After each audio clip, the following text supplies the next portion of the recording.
Well, hello there, kids. Welcome to Inside the Drag Closet, the interactive vodcast where we talk about all things drag and some things that aren't.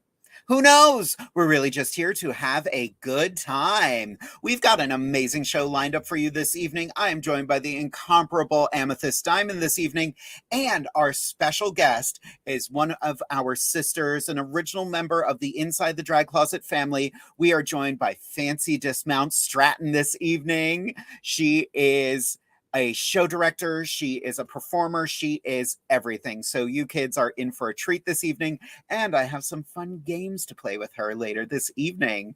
We already have a whole bunch of people popping in. Oh, Don Davis is watching. Hi, Don. Do you like my outfit? I figured I'd throw in a little bit of purple.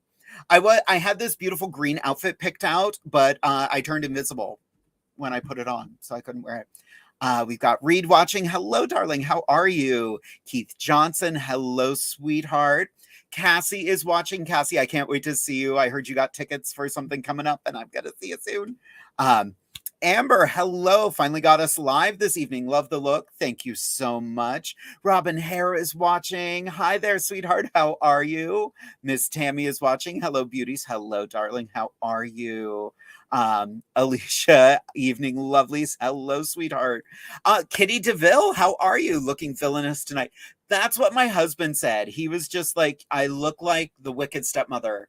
And I feel that. I look like the wicked stepmother, but if you could see the whole thing, I'm wearing gym shorts from the waist down. So I look like the wicked stepmother of the trolls right now. I'm not going to lie. Like the little wish trolls with their belly hanging out. That's me at this very moment. You know what? I'm talking about it. So we might as well talk about it together. So let's do a little who, what, and where.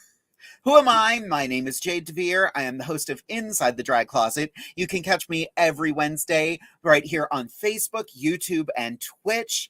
I love the art of drag. It just makes me happy and lets me look a little villainous every once in a while. What am I wearing? Well, like I said, the top I'm wearing this evening, I got years ago. I don't even remember where I got it, honestly. But the things I really want to talk about tonight, first of all, let's talk about the jewelry, shall we? Look at this set. This is a wonderful set from Raving Diva Jewels by Michelle Lee Sterling. I wanted something orangish pink, and that's exactly what I got. Like, tell me this isn't... Michelle does such good work. So check her out. Raving Diva Jewels, incredible. My hair as well. My hair is new. The wig itself is from Webster Wigs, and it was styled by the incredible Nicole James. She was Miss Gay Maryland in 2018. She was an absolute joy to work with, and she made exactly what I wanted, and I absolutely love this hair. My makeup tonight, I've got some Wet n Wild. I have a new powder by Morphe, which I'm really enjoying. All of my contours are Morphe. My cheeks are Juvia's Place. My eyes tonight, I wanted to do something a little bit different. My eyes are completely Juvia's Place. In fact, I only used one palette. I used the Masquerade Mini from Juvia's Place, and it worked wonders. It's exactly what I wanted it to be. My lips are, of course, my favorite, the Lip Bar. What else am I wearing? My gym shorts are from Nike. Anyway, moving on. Last but not least, where can you find me? Like I said, you can find me every Wednesday right here on Inside the Drag Closet. We are live on Facebook, YouTube, and Twitch. Twitch is a new thing for us. We think it's going well. I don't know. I think it's great. Who else is commenting? Oh, we got a lot of people. Eve Brown watching. I love that look. Has a slight suggestion of Elvira. I don't know what you mean. I don't know. Elvira's incredible. Talk about a drag queen. She knows drag. I'm feeling Lily Munster vibes. Ooh, with 80s cartoon color vibes. Ooh, I like that. That really, that describes my vibe a bit. A hint of Yvonne DiCarlo. Ooh, yeah. Ooh, I'm feeling very inspired now. I like this. Marcy and Carrie are watching. Hi, sweethearts. I love you. Hope all the little ones are doing well. Estee Lauderdale is here. Hello, sweetheart. I knew you have a lot of questions for our guest. I'm very excited to get to that. Who else do we have? Oh, Kenneth is watching tonight. Looking wonderful as usual. Oh, stop. I try. Love the blue brows. Honestly, I usually do black brows when I do darker hair, but I looked at the wig hanging up and I was like, wait a minute. There's a blue that almost matches that wig. Let's do blue. Why not? Why not? Maddie Floor, the green background sets it off. Love.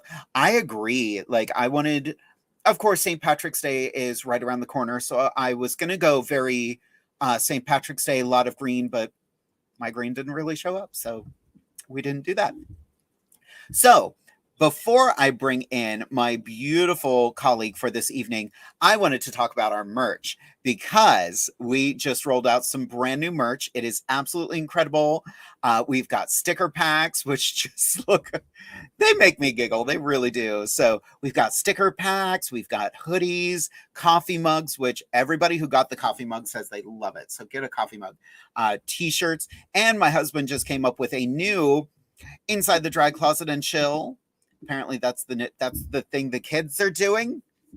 I don't know. It means to fuck.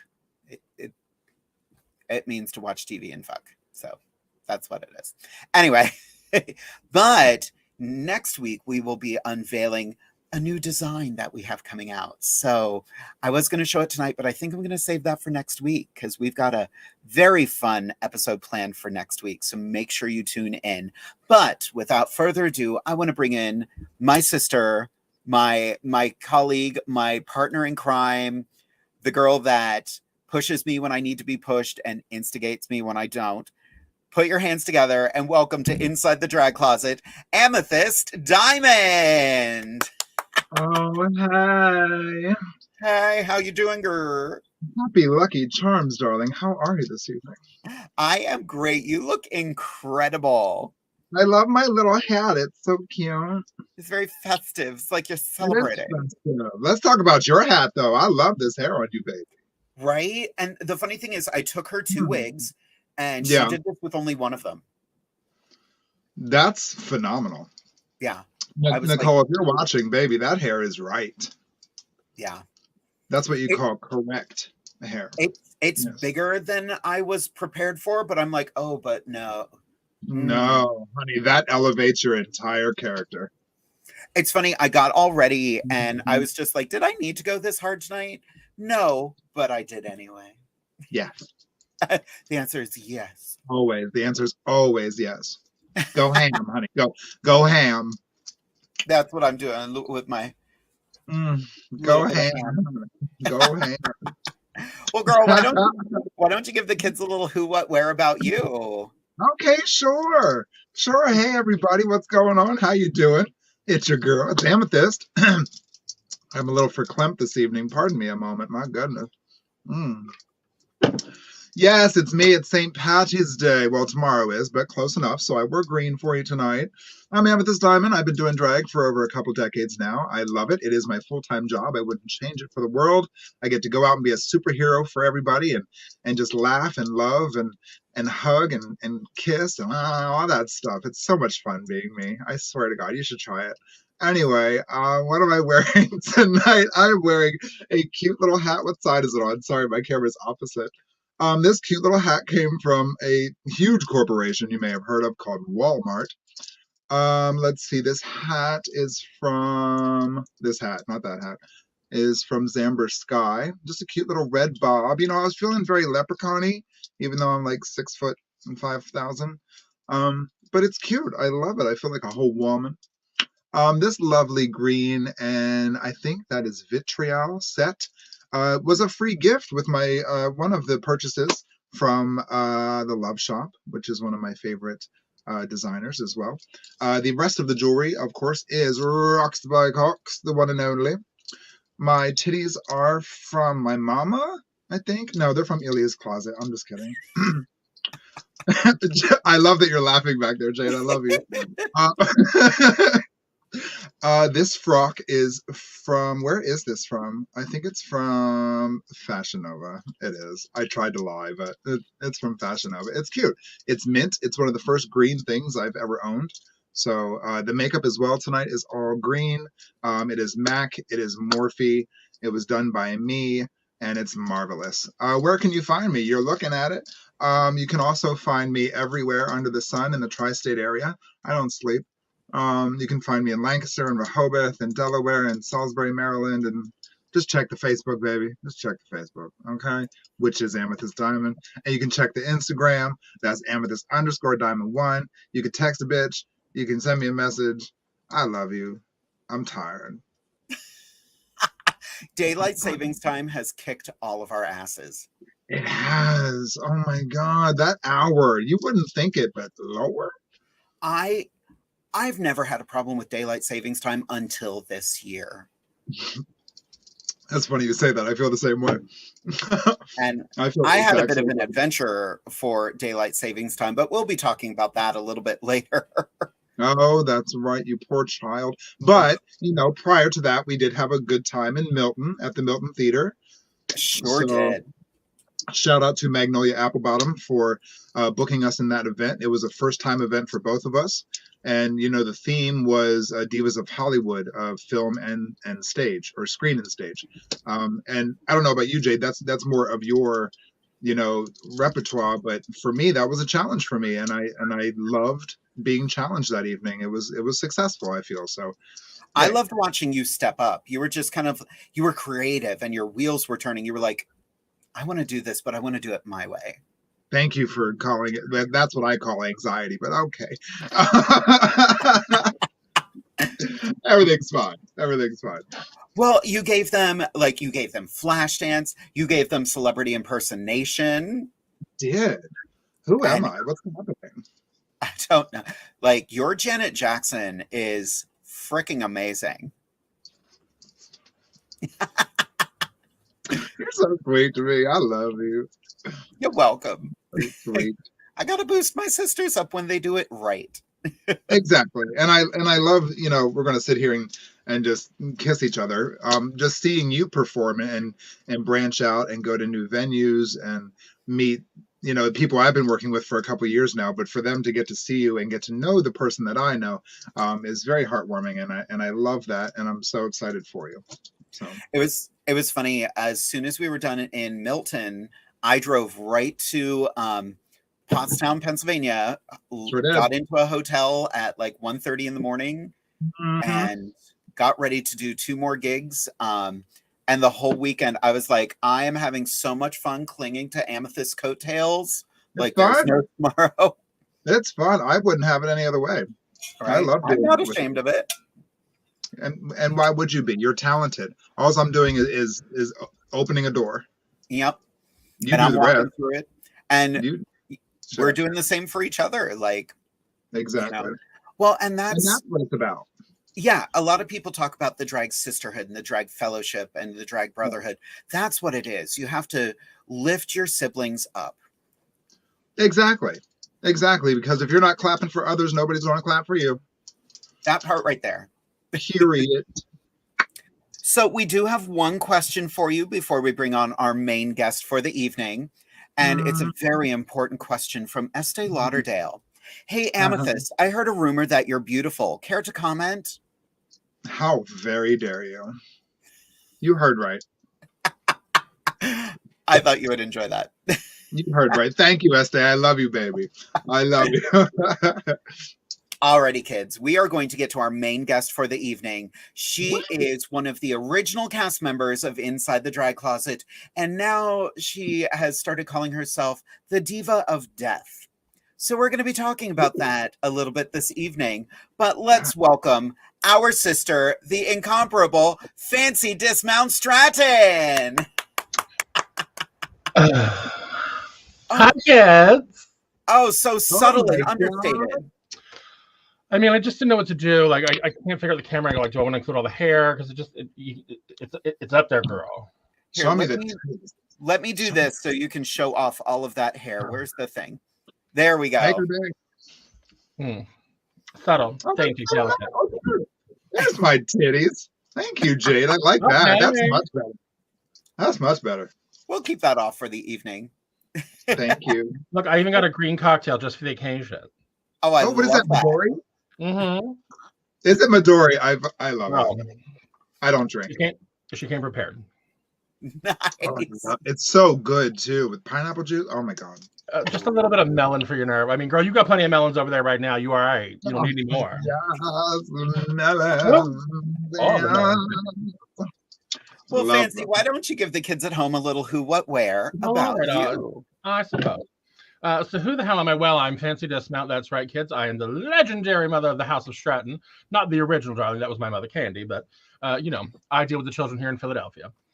But, yes, you can catch me all over Hell and Creation. I am the resident queen of the Philly burbs, girl. I am all over the burbs these days. Check me out, www.fancydismount.com. Keep up to date on all my shows. We're always somewhere. Lord love it. What am I wearing? Well, tonight, this lovely, lovely piece on my head here came from a lovely lady across the pond, Foam Wigs and More. Check them out on Instagram. They do amazing foam wigs, girl, like dainty, delicate pieces like this. Some even larger ones. You might have seen some of the Drag Race girls wearing them, but they are lovely little hats, girl. This face is just a little something I slapped on here for you kids. I'm an old school queen, so I use the old La Femme, you know. All the pageant girls will know what I'm talking about. But yeah, just a subtle dainty look. It's simple, elegant. Oh, wait, here we go. Are y'all ready for this? The one thing I'm wearing tonight, and don't anybody read me for this, bitch. Don't you do it. So you know how when you find a favorite piece of makeup, like you need to like, you know, you can't lose that shit, right? And God forbid it's going out of business, you get a backstock. This lip tonight is brought to you by OCC Cosmetics. Most of the children don't know what that is because it's been gone for like 10 years. Girl, when I found out OCC was going out of business, I bought like 10 of their lip pencils, and I was like, I love this color and this texture. I have 2 more than backstock still. Nice. Okay. Cheers. That's going to be me when, I'm not going to say when, if by some miracle the lip bar goes out of business. I don't see them going out of business, but if that happens, I'm ordering 15 of everything because I am obsessed with them. Yeah, that's how I am with MAC. When you find something that works, girl, buy all of it. Buy all of it in every color. It's funny. We did get a question about your headpiece, but you already answered that. Yeah.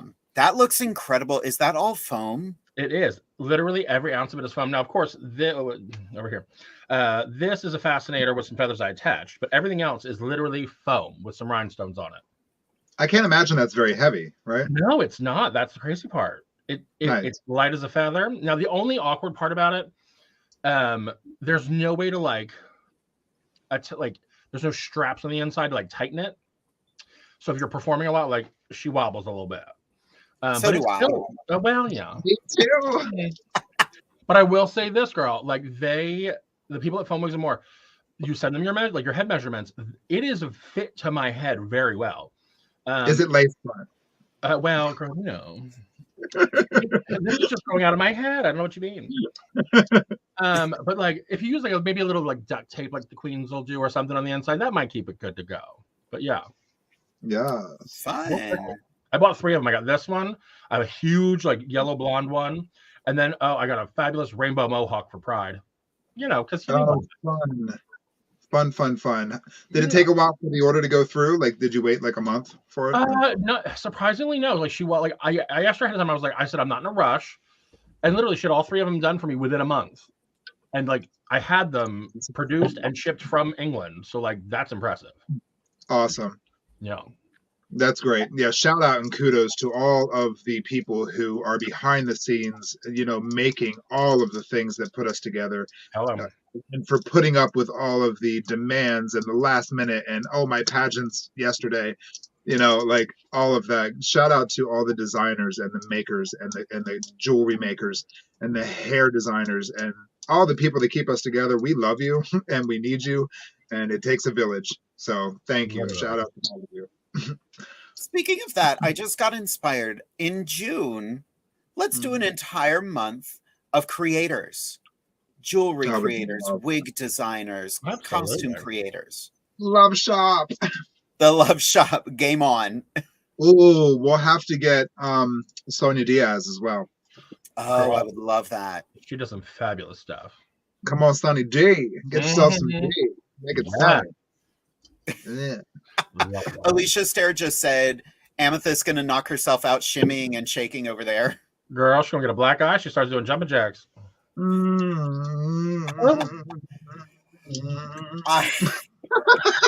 I did a show. Fancy and I were in a show this past Saturday, and her darling daughter, Aloe Vera Stratton, wore a breastplate. And literally, when I tell you, she was just backstage cackling at herself. It's funny when you first get one. I did the same thing. I'm still doing it. Like, she literally was standing in front of the mirror, just like, ha, ha, ha, ha. It was amazing. Very much that. I did the same thing, just like ha ha ha ha. Now see, I did the same thing when they put me in a corset, and all of a sudden my girls were like, "Oh, hi." Oh, them's real titties. Girl, I was doing that scene. What the hell movie was that from? Where the girl's like, she has her cleavage, she putting her lipstick on with her titties. Breakfast Club. Yes. Oh yeah. Oh my god. 2 seconds. I was like, yes. Come on, Molly Ringwald. Hello. Do you have any questions for Fancy, Miss Amy? Of course I do. I have plenty of questions for Fancy. Like, how very dare she look that good?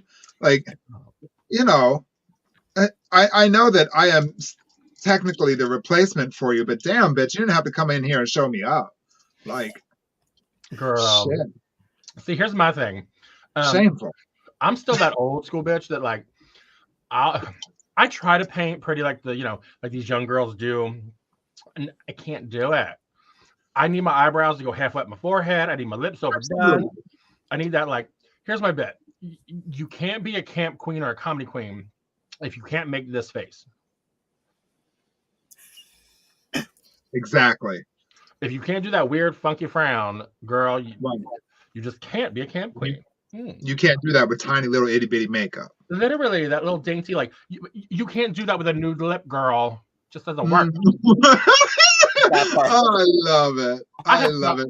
I have tried to do like a nude lip and a nice subtle eye, and I'm just like, it's awful. I look terrible. No, but honestly, I feel like if you know how to use your cosmetics correctly, if you can put a lot of makeup on and still look very feminine. Oh yeah. Exhibit A. Like, you know what I mean? Like, you need all of that cosmetic to shift everything where you want it to be. Okay. You know what I mean? Tell me y'all have seen this TikTok that's been going around of this shape-shifting woman when she does that face tape. Yes. Yes. I was like, literally, she goes from like old hag to like 22 and beautiful in like 2 seconds. I was like, literally, I was like, okay, tape. How do I get some of this tape? What do I do? Right. I ordered some, honestly. I ordered it a couple years ago, and I just couldn't get it to work. Right. Yeah. Hello, Scotch. Is that you? No. Right. Now, see, I say fuck the tape. I still subscribe to the Blanche Devereaux method, or the Dorothy Zbornak method. You only meet men lying on your back, dear, so everything slides back and into place. That's right. Yeah. That's right. I am always my thinnest on my back. Absolutely. Absolutely. Now the only problem there, of course, is, well, Amethyst, you won't have this problem because your titties will stay right in place. But natural ladies, that's you lay on your back and then the tits fall into your armpits and they go away. Oh my goodness. We have a handful of questions from the comment section, and they're good ones too. Josh Evans saying Amethyst is getting ready to audition for the Baywatch slow-mo scenes. That's right. Amazing. We have more of a comment right here from Eulogy Mortem's Mad Monster Cinema. Fancy that headpiece is stunning. Marvelous. Eulogy Mortem's Mad Monster Cinema. I love everything about that sentence right there. Yeah, what is that? I need to know more about this. Right? Orion Angel has a question. How long did it take you to develop your signature makeup looks? We'll start with Fancy on that one. All right. So I'll say this. It took me a minute because when I was a young girl, it was before the age of YouTube tutorials.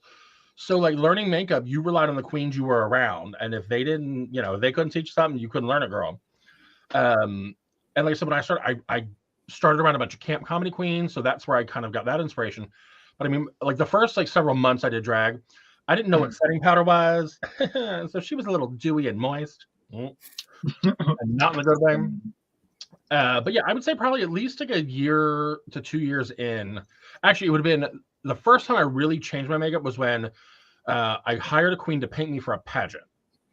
And it was Michaela Summers Diamond, God love her. Right? Gotta love her. And I mean, she used to paint all the girls for the pageant setting. And I watched her like I'm like, okay, tell me what's that? What are you product you're using? How are you doing that? And all of a sudden things made sense. I was like, oh. So then I took those, but she painted like pretty pageant princess. So I took those techniques and combined them with like the camp comedy things I'd learned from the camp girls and kind of mushed it all together to get this Jackie B-esque, some kind of twisted clown fuckery that you see right here. Yeah. I love some good clown fuckery. Girl, it's my favorite. Right. My first husband was that it fool, and he was that Pennywise, and he, he had to go. But still under the big top. Oh yes, Penny. She sure had a big top. I'd love a big top. How about you, Amethyst? How long did it take you? Honestly, I think for me, makeup is constantly evolving and changing. Initially, when I first started, I was like, if I'm going to learn, then there's only one way to do it. I would literally go to any show and I would just sit down next to people backstage and be like, do you mind if I just sit here and just watch what you do? I did it to Sabrina White. I did it to Coco Vega. I did it to all the nationally known names. And I took little bits of things that I liked. I let go some of the things that weren't for me, because every makeup style is not for everyone's face. Every product, every color, you really have. This is the first time I've done green in my eyes. I've been doing this for 2 decades, and this is the first time I've used green on my face. And I live for it.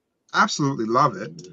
But I think makeup is constantly evolving, and it's important to also evolve with the new looks and the new styles. Everything won't work for you, like I said.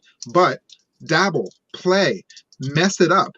Sometimes when you think you're making a mistake, you actually make a very good move with your face. I hollowed out my cheeks differently today. I've been doing my eyes a little differently, and I'm absolutely in love with it. You just don't be afraid of your cosmetics. They're constantly changing. You can't go wrong.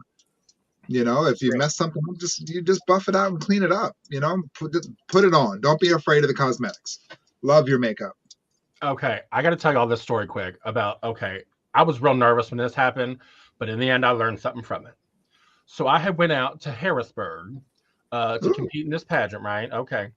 So we're all getting ready together up in the dressing room, and I'm, paying attention to the other queens and how they're painting because I was young at the time. And this one queen sitting next to me, she's opening all her bags and stuff, and she pulls out her makeup and her sponges and her eyeshadows, and then all of a sudden she pulls out a spoon and sits a spoon down, and I'm like, what the hell? I said, what the hell's going on? Girl, I didn't know what was happening because, girl, I heard rumors about them Harrisburg queens. I don't know if she was about to be doing some nasty drugs or something, girl. I heard rumors. You was like, bitch, you hungry? I was like, what's happening? Are we having dinner? You about to cook something up? Like, what's going on? She about to cook something up, yeah. Right. And all of a sudden, then all of a sudden, this queen takes this spoon and puts it. See, there it is. She has it in her goddamn makeup kit. She puts this spoon over her eye, and I'm like, what the hell? Takes her brush and starts going over top of the spoon. Bitch, it was the perfect cut crease. I wanted to slap her. But the crease, you can't fuck with it, can you? Right? I was like, okay. I was like, hateful, but accurate. Quite accurate. It was. You never knew. My husband found a makeup tutorial that someone did that, and I was just like, well, that's going to save me a whole lot of time and like a messy crease. Done.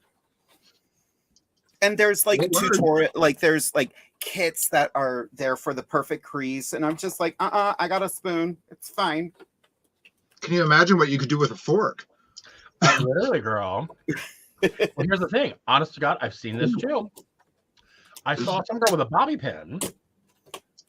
She used a bobby pin to get the perfect wing. Yeah. Wing, like right on her eye, got a perfect little V wing. I was like, girl, now see, we would need to like, you might have to use a whole fork. Use like a steak fork or something. You have to use like, one of the 2 prongs. Right, like because as y'all can see right there, like my wings, I get a double wing and they're huge. I like that I went to do that and just lifted my lace right up. That was cute. Fine. There you go. That's right. Rip it off. Yeah. That's right. Like a band. Don't look at these secrets. It's okay. I'll join you, girl. No, I won't let you alone. We are getting a lot of questions, and I like this. I think we're going to push Just Ask Jade back a little bit because I want to get into some of these questions because they're really good. That's what we're here for. Exactly. Keith Johnson has a really good question here. Here's my favorite questions for the 2 ladies. Well, and this is for everyone. Where do you see yourself doing drag in 10 years? Absolutely. Yep. Absolutely. I'm only 25. Crickets. Same. I'm only 22. See? Exactly.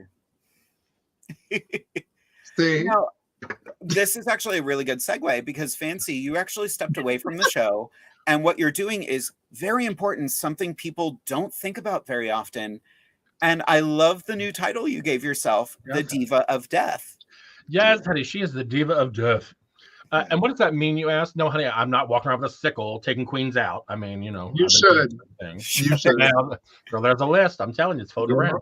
Baby. Oh, bless their hearts. But yeah, so, when the pandemic started, drag ceased to exist. We were trying to do some stuff online and whatever, but you couldn't make the money like we could, pre-pandemic. Being a full-time entertainer, girl, I was broke. I was like, ooh. So about a year into the pandemic, I was like, okay, something got to give. And I've always had this creepy fascination with the death care industry. So I was literally just kind of going through all my parents' like important documents, making sure everything was there, and verifying things because I had nothing better to do. And when I was going through their funeral pre-plans, I went to the funeral home and the cemetery just to verify everything, make sure everything matched.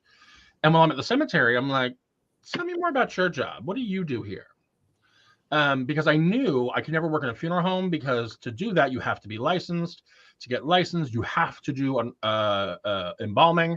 And I can't see the inside of a body, girl, alive or dead. I don't do that. No, we don't do that. But working at a cemetery, you don't deal with the body per se. You're dealing with, the bereaved loved ones.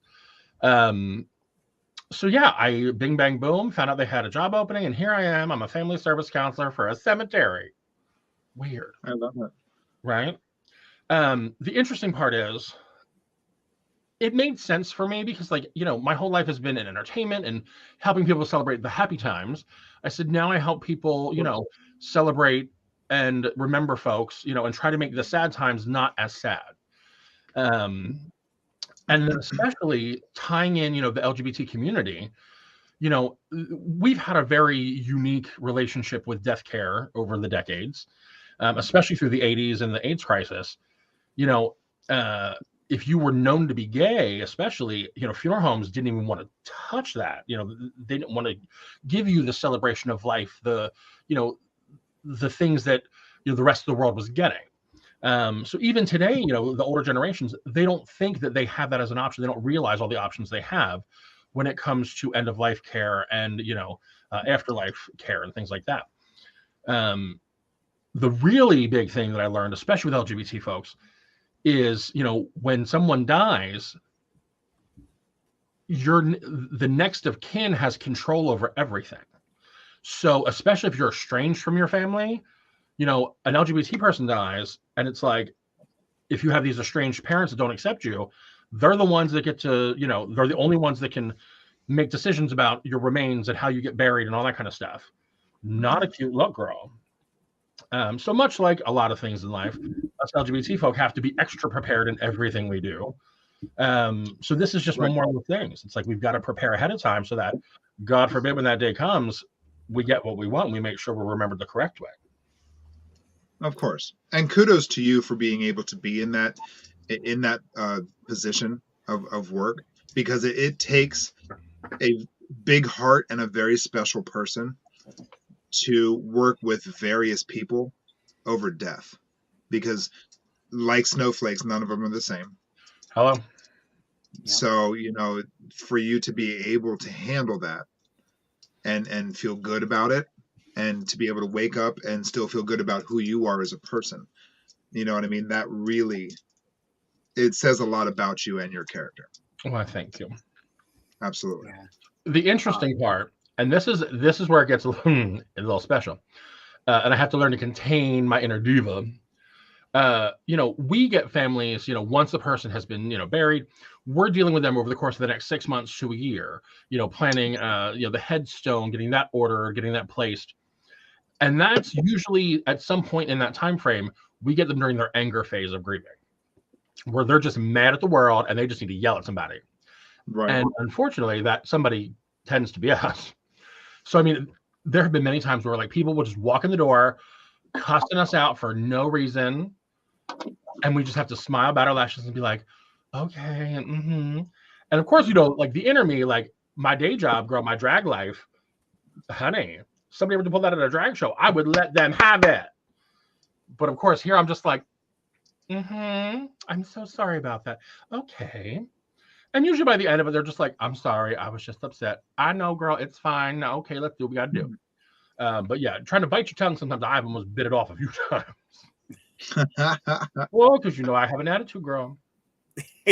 Well, Working with FANCI is one of the best experiences ever, because you have that charm that kicks in when someone is not acting right at the gig. Well, is that what we're calling that? We're calling that charm? I love that. I mean, lucky charms. Okay, so here's the thing.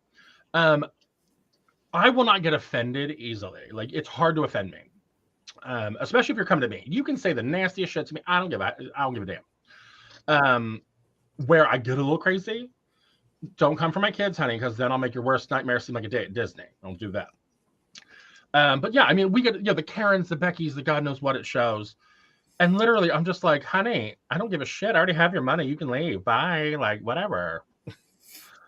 But yeah, I mean, you just have to, like, when you get the confidence in yourself, you realize that when people are acting out of pocket like that, they're, you know, getting crazy, you realize it has nothing to do with you. It says nothing about you and who you are. It says everything about them and what they're going through something. Right. And not even in a shady way. Like, I just want to be like, baby, who hurt you? Like, oh God, like, and I mean, not legitimately, because it's like, clearly you are going through something, girl. Right. I feel you. Yeah. You needed a target for your frustration. I guess it was me, but how do we fix this so it doesn't happen again? Literally. Like, yes. Right. I mean, death is tricky for everybody, you know, but I think the sooner you come to terms with your own personal mortality, this isn't forever. You know, we are blessed with this gift of breathing oxygen into this vessel that was created. Like, use it wisely and know that your time here is special and it belongs to you. And just know that, you know, we're here for a reason. Find your purpose, love your purpose, and be your purpose. You know, it makes it so much easier to deal with death and our immortality.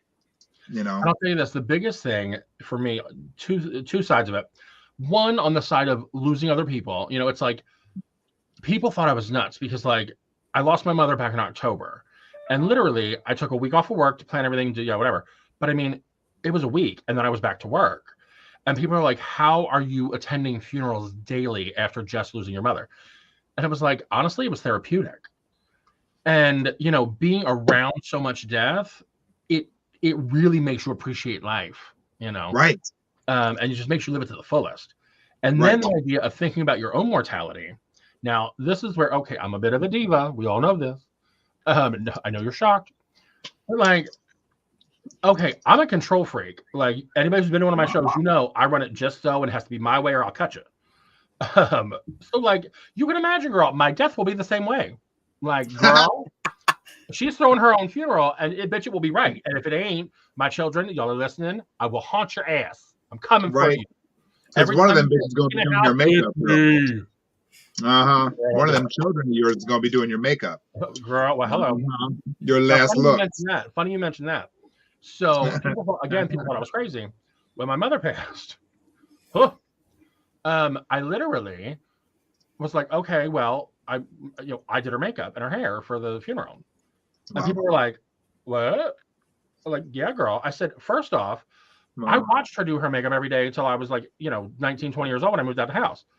Number two, I'm not trusting some straight man to do my mother's makeup correctly. Like, no, honey. So there I was, and I get in there, and I was like, my aunt had went in and done her hair ahead of time, and I was just like, oh no, this is too small. Mom liked it. I get it from my mother. She liked the big poofy hair. So hello. So I looked at my cousin. I said, go to the car and get my good box. And I had my whole drag box, brought that in. So I get out all the good makeup, and I'm, getting out there doing the good makeup. I get out the got to be glued. And I was just like, okay, hun. And my cousin was like, really? Got to be glued?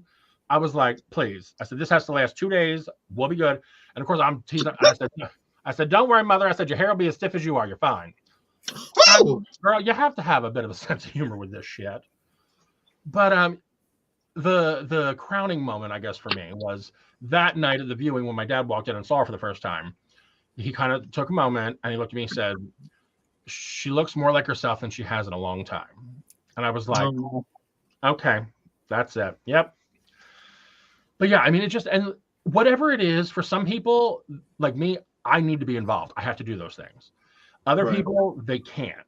They just can't bring themselves to do it. And that's okay. You do what makes you comfortable. That's an honor, though. That's an honor. Oh, absolutely. That's an honor you got to do that for your mother. Hello. Now, okay, the real funny story. Now, I told this story during her eulogy. So, we had planned things. Everything was planned out. And I knew there were like 3 dresses I had to choose from to bury her in. So I decided to go with this lovely cream-colored chiffon gown that she had worn to her brother's wedding. And then my aunt borrowed it for something. And then my grandfather's second wife borrowed it, got married in it with my grandfather. So it was like the family dress had gotten around. So I said, I'm going to bury in that. So the day she passed, I go pick up the dress. I take it out. I said, well, let me take it out of the, it was still in the bag. I said, let me check it. Well, it had some makeup on the collar. And I was like, oh, all right, let me get it to the cleaners. And I'm thinking, it wasn't a real low cut dress, but it wasn't a real high cut. I'm thinking, who the hell wore this dress and got all this makeup on it? Like, who was wearing this dress last? And I was like, oh, that was me. Oh, Girl, when I started drag a few years ago, I never intended to be a drag queen. Never meant to be a drag queen. Went in costume for Halloween to be funny, right? And I was DJing a drag show that night back at the Beagle Tavern. God rest its soul. God rest its soul. Hello. And a couple of the girls canceled because it snowed that year on Halloween. And the host was like, hey, girl, since you're dressed for the occasion, we need 2 numbers. I was like, no. She was like, come on, girl. We got to fill time. We need time to do costume changes. So I did 2 numbers.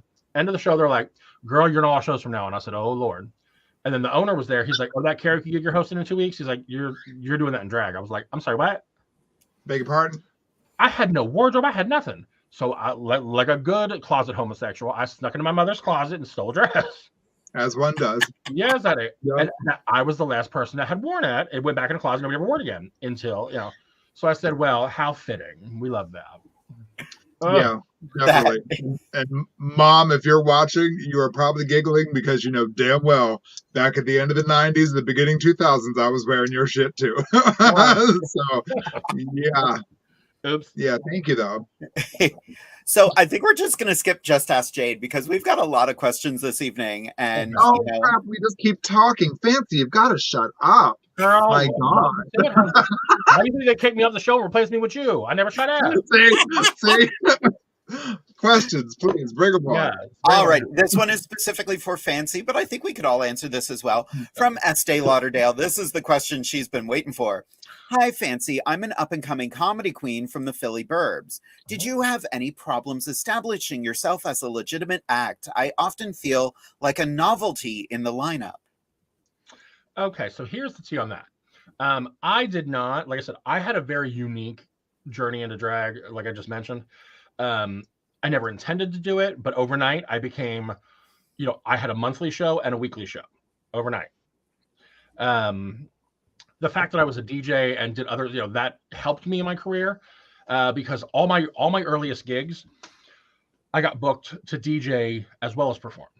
Queens could get a 2-for-1 deal, basically pay me one rate and I would do both things. So, but yeah, being the comedy queen,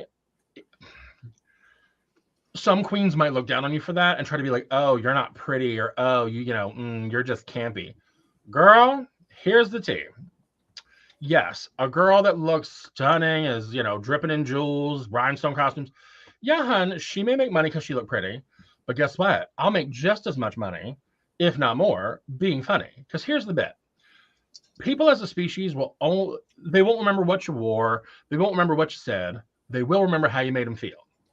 And if you can affect people, whether you make them laugh, you make them cry, you make them gag and scream, if you make them feel good, they will remember that and they will love you for that. Absolutely. Yeah, just own whatever it is you do it well. And just because you're a comedy queen doesn't mean you can't. Yeah, I do my campy, silly look sometimes. Hell, I did a gig where I literally did cold cream on my face, put a wig and rollers, was doing that bit. But then the next week, I'll come out in high glam drag, pageant, the house down boots, but still be funny. Give them everything, honey. Yes. Exactly. I want to share a picture of Miss Estee Lauderdale right now. I didn't ask her permission, but we're doing it. She watches the show every week. And I want everybody to just appreciate this gorgeous creature right here. All right. Yes. Come on, girl. Yes, ma'am. Everything. Loving the hair, honey. Loving the hair. And she did that hair herself. Girl, where are you from in the burbs, girl? Trust me, if you in the Philly burbs, I'm around, girl. I do shows all over. So right. After this, we'll talk. Yep. Yes, please. Mm-hmm. I think it is daunting for any drag performer, honestly, to try to set yourself apart. Do what you want to do and do it well, because the audience will understand. Like, the audience will feel if you're enjoying yourself. And like, it's very predictable when a queen is going out there doing what she thinks the audience wants her to do. Right. They can sense that. Yeah, they sure can. Legit. Absolutely. Story. I recently got put on cast for a show out in Mechanicsburg, and literally, the show's already been running for a while, has an established crowd, and it's very much like they like the kind of dancier stuff. They like the more punky, kind of funky stuff. Which, not my tea, honey. So me walking in there, people were kind of like, oh, like, how's Fancy going to do? Well, they took to my comedy right the hell away. Well, the last show we did, I was like, you know what? I'm going to give them comedy for the first number. But I decided to do something a little more emotional for my second number. And my second number, I did a mix of, it started with a ballad version of Whitney Houston's I Want to Dance with Somebody. And I gave a little preemptive speech about, the Stonewall riots and how it was illegal for two men or two women to dance together, that whole thing, and how this song takes on a whole new meaning when you think of it in that context. And then it ended with This Is Me. And literally after the show, I mean, this fun drag brunch, I do an emotional ballad. People were like, oh my God, thank you so much. That was it made me cry. It just got me so emotional. Like I said, if you're feeling what you're doing, the crowd will feel it too.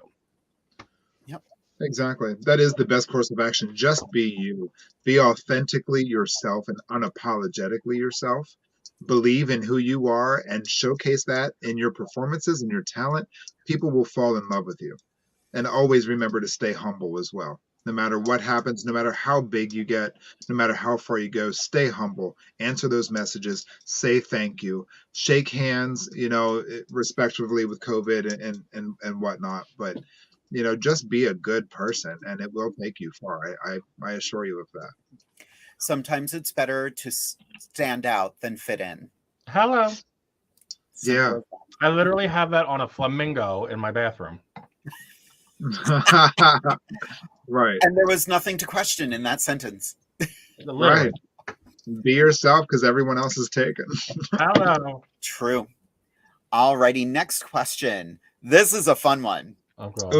From my dear friend Josh. If money were no issue, what drag item would you buy? A wig from a certain designer, clothes, jewelry, etc. Who wants that one first? Oh, I mean, go for it. if money is not an option, I would have Coco Vega on retainer. Baby, I would have beaded gowns. I would need a house, a shed, a house. Who am I kidding? I would need a house for my beaded gowns. I love the glamour of drag. So yeah, I love me some glamorous shit. Beaded and stoned and bulletproof and 50-pound evening gowns. Yeah, sign me up. That would be that would be my thing. Literally, I have a promo photo that I did in a fully beaded and stoned beaded French skirt gown. I bought it from Dextasy, God love her. She got skinny. I was like, she got skinny. I was like, girl, sell me all that shit. Well, now I'm getting skinny. I was like, girl, sell me all your new shit. Yes. But literally, I bought that gown from her. So I did that. I had a foxtail wrap that I borrowed from Michaela, big old wig, 20 pounds of jewels, you know, all. Yes. And oh my God, you look amazing. You should dress like this all the time. And I'm like, girl, this is $9,000 worth of drag. I can't afford to dress like this all the time. Is this a black gown? This shit. Details. Trust me, honey. Well, now, okay, Mr. Josh, I think it was his name. Honey, if you had that kind of money, girl, I'm single. We could talk, honey. I need a sugar daddy. How you doing? Is that your black gown with the silver swag? Yes. I love that, and it's beautiful. Like I need to wear it a few more times because it's a little big on me now, but I can still fit in it. So I'm gonna wear it a few more times. I am pulling up a picture of that gown right now. Yeah. Just so we can share that with all of the kids. Come on, Jackson. Literally, girl. Literally, I feel like Dolly Parton in Best Little Whorehouse in Texas. Yes, those earrings are at least 10 pounds each. Well, now here's the funny part. I made those for my damn daughter. For her step down from a pageant. My kids have the most gorgeous jewelry. I have nothing. I'm like Whitney Houston, girl. I have nothing. To make myself something, I made myself this gorgeous set for a pageant I competed in. I mean, huge waterfall necklace went down to my navel, earrings, size of Texas, 2 bracelets, I wore it once. The second time I wore it, some queen was like, "Girl, that's pretty." I was like, "You want it? You got money?" She bought it right off me. Literally, like, I finished that gig. I was like, "Here you go, girl. I'll give you a discount because I've worn it before." Sold the whole set right off my body. Absolutely. I have one AB set that I have for myself that I haven't sold. That it's a little beat up, but I still wear it. That's the only set of jewelry I have. I have a buttload of stuff sitting over here in the closet that stones I need to put into jewelry and make something for myself. But money talks. Oh yeah, honey. Mm-hmm. Oh, you like it? Okay, here you go. Here you go, girl. You got enough money? Go ahead. I got my. Here you go. Oh, you like this wig? That was me the first gig I did in Rehoboth. Everyone's like, that gown is everything. I was like, I don't want to part with it because we found it at a Goodwill. And then next week, everybody got it on Fashion Nova. Uh-huh. It happens. Lord. What would be, it's funny that Josh asked that question because I just bought an item I've been waiting forever to get. I just got an Abraham Levy corset. Oh, and she's right here. Give me just a second. Oh, okay. I wore her on the show last week, and I love it. I love this so much. Pretty. I love it so much. I just bought matching shoes for it. Oh, we love that. Of course you did, as one does. A subtle hologram. Comes with arm cuffs and a choker. And I was like, what am I going to wear with this? I have so many things to wear with this. I just bought this beautiful white dress off of Fashion Nova, of all things. And I was like, wait a minute. Never heard of it. These two items together, that might be the winning combination. Oh, my God. Okay. Y'all are not ready because since Mother started getting skinny, I've now gotten just skinny enough that I can officially become an Amazon queen, darling. Yes. They now sell my size on the Amazons. Girl, I have been buying. I already bought like 20 million things off Amazon. It's hateful, but I'm like, yes, bitch. Drag on a dime. Ready. Do you want to talk about your weight loss a little bit? Sure. Bizarre. Girl, so long story short, pandemic got me all crazy. Finally, after about a year into the pandemic, I was like, you know what? I quit smoking, decided to go on this weight loss journey. Ended up having the gastric sleeve in July. So about 7 months ago now. And it's been, it's about 6-7 months. I've already lost about 100 pounds. I got a little bit more to go. But girl, she like Missy Elliott lost a few pounds in my whips. Oh yeah, like yes, girl. It's been like just taking care of myself, and I love it, honey. Like the kids won't know what to do. Come this time next year, girl, I'm gonna be skinnier and all y'all bitches. Like, look out. And it feels good, doesn't it? It feels real good. Oh, it does. It just like I feel better. I feel more energetic. I can get and like I said, it just my thing is, girl, my beautiful ass is beautiful no matter what size I am. I'll tell you that. Hard. Hello, like my favorite. Oh, even when I was at my biggest, some of my friends will call them that. God love them. They would ask me questions like, "Okay, I don't mean to be rude, but okay, so you're about to be rude."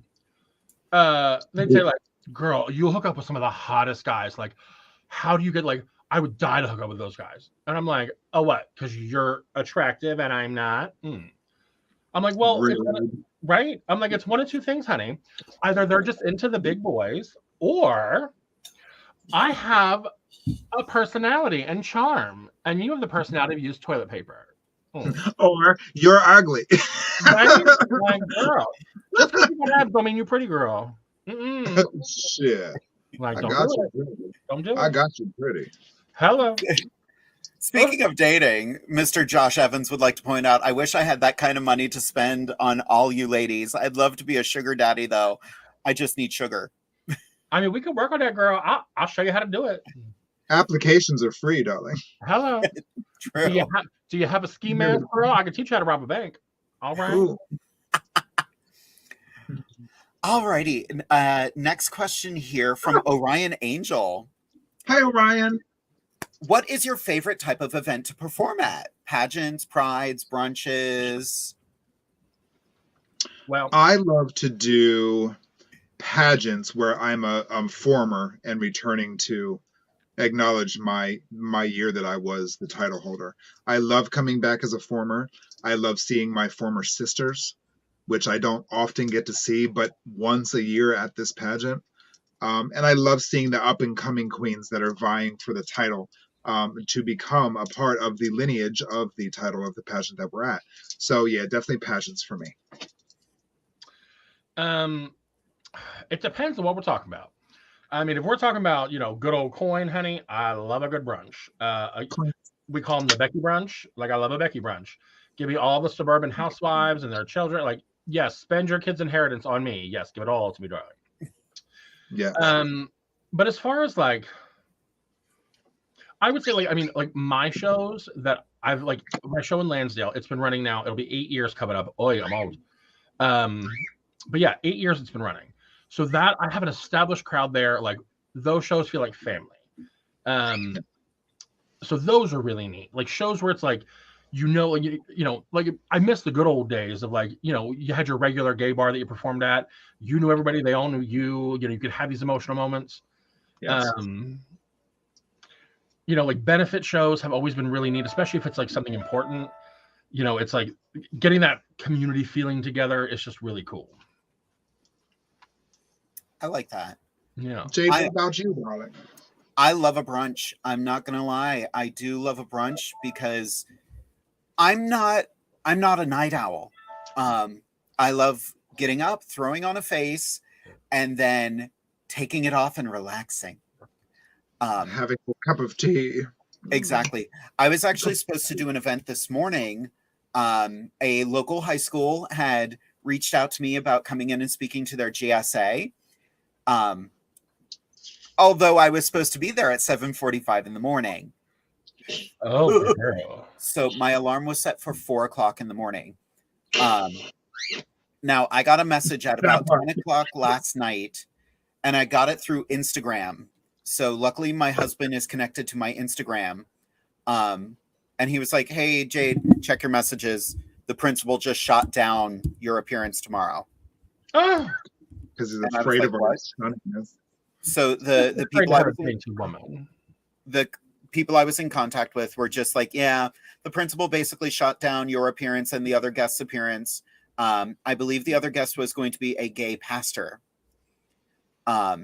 So we don't know what exactly the issue was. The principal wouldn't say, but I told them, okay, I get to sleep in. Thank you so much. They were like, we'll bring you back next month. I'm like, here's the thing. Tell the principal to contact me. if they have any concerns about what I'm going to say. Hello. Because Right. What do they think you're going to do? That's the part that I want to know. What do you think I'm coming to do? Yeah. Well, and basically it's going to start off with, so what that principal did proves the point of why I'm going to show up in drag. I'm not showing up scared. I'm going to show up, hey, I'm not going to tell you anything that a guidance counselor isn't going to tell you. You're valid. You're worthwhile. You are important to me. You're important to the universe. Simple as that. But here's my thing. This is my biggest thing when it comes to this kind of stuff. You know, people see drag queens. They see us out at the bars. Okay, well, yeah, when I'm in a bar, I'm a filthy, dirty bitch. But here's the bit. I've also seen kindergarten teachers out at the bar. And guess what, hun? If that was how I was judging you, you know, on your ability to teach, okay. And like when I do a bar show, I'm gonna act a whole lot differently than if I'm doing story time at the local library. Or if I'm dealing, you know, if I'm doing a show for college kids, my content will be different than high school kids. Yeah. You know, you play to your audience. Like, it's called reading the room, sis. Like, I'm not going to do my fuck me in the ass because I love Jesus mix for, you know, a brunch where there's 5-year-olds in the audience. Oh, they'd love it. I mean, once or twice. Ma'am. Okay, y'all can't see this, but off camera, She's freaking out. I got birds. 2 lovely birds. And right now they're having a moment. They're fighting like my real children. God love them. So there's like feathers flying everywhere. I'm like, okay, ma'am, we're done here. So I want to get to some more of these questions, but one thing I wanted to talk about tonight, particularly when it comes to the legendary Stratton family, I wanted Fancy to just tell us a little bit about some of her well-known family. And I've actually pulled some photos of some close family members. So Fancy, I'm going to pop up a picture, and I want you to just say the first thing that comes to your mind. I'm going to refill this ought to be good. Are you ready? Okay, hold on. I have to refill my cocktail. Oh, gotcha. That's very important for this. Especially for this shit, honey. Priorities. Okay, I'm ready. The library is open, darling. Literally. And the first Stratton is right here. Mommy, dearest. Oh my God. Literally, honey. Oh my God. There's so many words. I can't just say one about her. That is the legendary mother of the House of Stratton. God bless her. Candy. Okay, so Candy is she's near and dear to my heart. Fun story. So when the way I met her, I was the reigning Miss Heart of Delaware at the time, many moons ago. I was in Philly. It was the start of Drag Wars. It was the debut for like season 5. I went in crown because, you know, it's kind of like a pageant. So I was like, okay, go support the children. And I'm walking around, and this lovely woman at the bar was like, oh, like, what title are you? And I was like, oh, I'm Miss Heart of Delaware, whatever. We start chatting, and she's like, I introduced myself, and she said, oh, well, I'm Candy Stratton. I was like, All-American Goddess, 2009. She was like, excuse me? Oh, she's like, I was like, yeah, girl. I said, I'm actually becoming a promoter for that pageant system. So we start talking. She's like, do you mind if I give you some makeup tips? I was like, please do. She read my face for filth.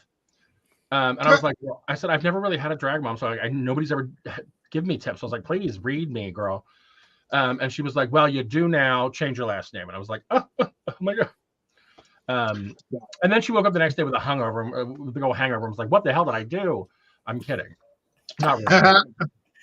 But yeah, Candy I could tell you stories all day about her, but she is just a legend in the community. She's a former Miss Gay Universe, former All-American Goddess, former Miss Trans USA. She's been top 5 in every national pageant that exists. My favorite. So here's a quick funny story about how she got her drag name. Her very first pageant was 1983, I believe. She competed for Miss Gay America. This is before she transitioned. She placed, I want to say, second alternate, I think. She was top 5, and I'm pretty sure it was second alternate. She was like 19, 20 years old. And after the pageant, Norma Christie looked at her and said, I just don't see myself crowning at Candy Stripes, because that was her original drag name. And shockingly enough, a few weeks later, she became Candy Stratton. Who knew? I love that. Yeah. I was like, our girl, she adapted. Smart. But y'all All Google right. her, YouTube her, you'll find all the good videos. We're ready for another Stratton? Yes. Then let's talk about this beautiful creature here. Mother of God. Literally, I hate her. Eva. Oh my God. Eva is so friggin' pretty. A little bit. Oh my God. She is one of the Midwest Strattons, and honey, she's the reigning Miss Renaissance, I believe. I'll pull up her Facebook. Yeah, I'm pretty sure that's her title. Google that. Yeah, I'm pretty sure it's Miss Renaissance. She is just, oh my God, stunning. Like, find her on Facebook. Just look through the pictures because I mean, it's breathtaking. We had her on Inside the Drag Closet back when I was still hosting, and I mean, she popped on, and I'm just like, okay, like really, girl. Here I sit looking like a clown that got gangbanged by a box of Crayola. She shows up looking like the daintiest little, just subtle, supple girl, and I was like, okay, ma'am, just making us all look like shit. But she is just the sweetest thing, and drop dead gorgeous, and just beautiful, lovely entertainment. Yeah, just stunning. All right, here we go again. How about her? I don't know her. Who that is? We've never heard of her. Never heard of her. She's snatched real well. Well, girl, let me tell you. So that, as I always say, that's my identical twin sister. I just left the bitch in the dryer too long. I love that. She's a shrinky dink. Oh, girl, literally. Aida. Oh God. So her and I, we've known each other now for too long. Very early in my career, her and I met, and I put her in a show, and just we've been best friends ever since.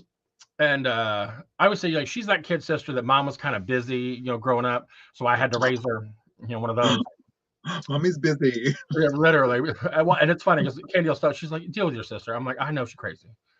But yeah, God, her and I have had some crazy kooky times. She recently this past summer left me. She went down to North Carolina. She moved to Raleigh, so she's a North Carolina queen now. She was Shalita. Yes. Well, I said, bitch, I was angry. She done left. She left Philadelphia area, moved to North Carolina, and now she co-hosts with Shalita and does all these shows with Shalita. I was like, oh, I see how it is. Like, you found you a new fat bitch real quick, didn't you? Replace me, like, too sweet. Is it buffet down there too? Right. I said, okay, I see how it is. But yeah, like, now here's a fun story just to share the dynamic we had. God love her. We went out to dinner once, and we Bahama Breeze it was over in King of Prussia. I love that. Yes, lovely. But not that night, girl. I was mad. So she orders the Cajun chicken pasta, and the waitress says, half order or whole order? She says, whole order, thank you. So I was like, oh, that sounds good. I'll have the Cajun chicken pasta too. And the waitress said, whole order? I said, no, bitch, half order. So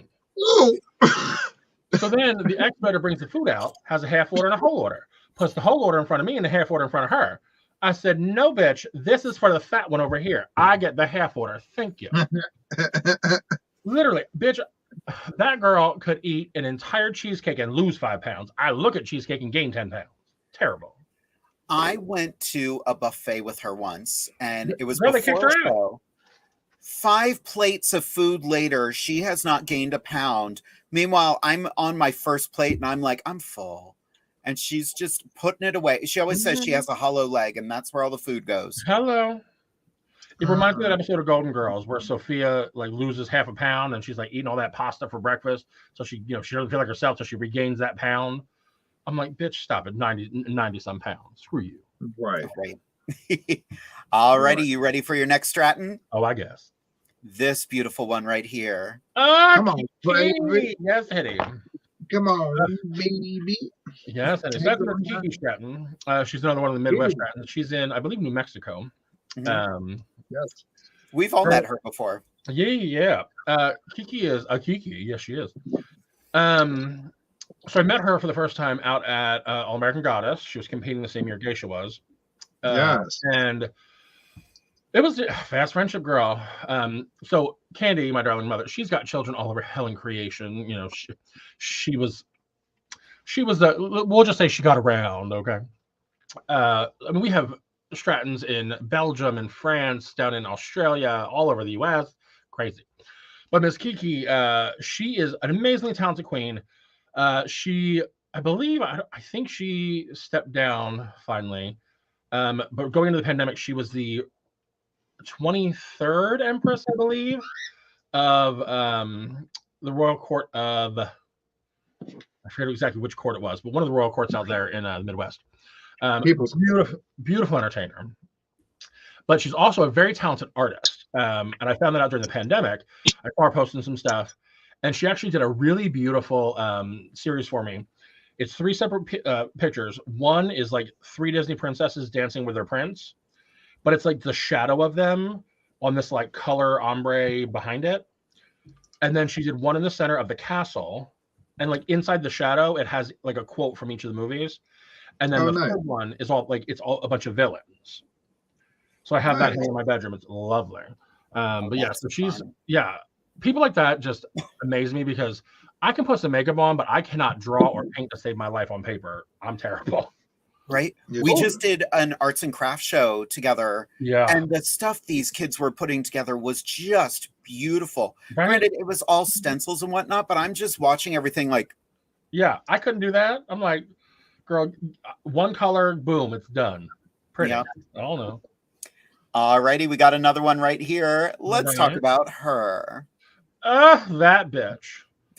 She wrecked my vagina. It was terrible. Ooh. That is my darling daughter, the Lady Geisha. One night in Chinatown, I got drunk, and bing, bang, boom, I ended up with her. One night in Bangkok.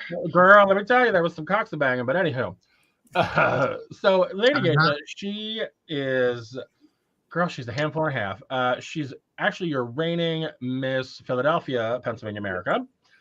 So she will be going on to compete this year. She won the title right before the pandemic, so she's been reigning now for 2 years. God love her.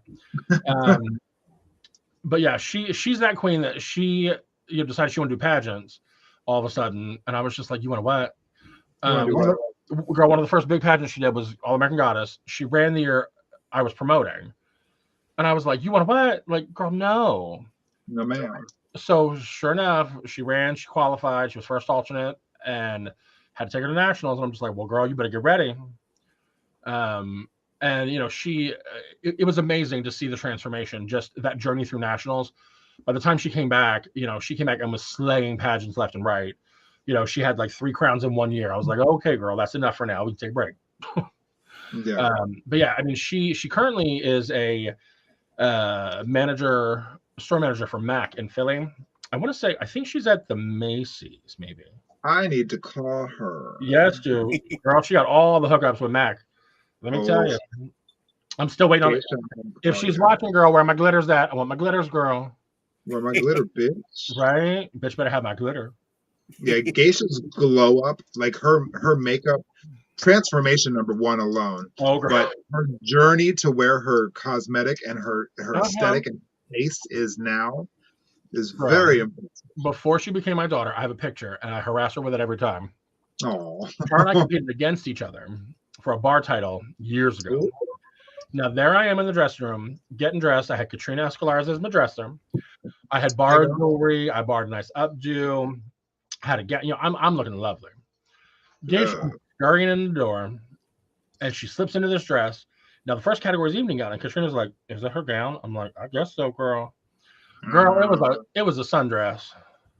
Bless her heart. Well, it was a cheap old sundress from like, I don't know, from Walmart or something.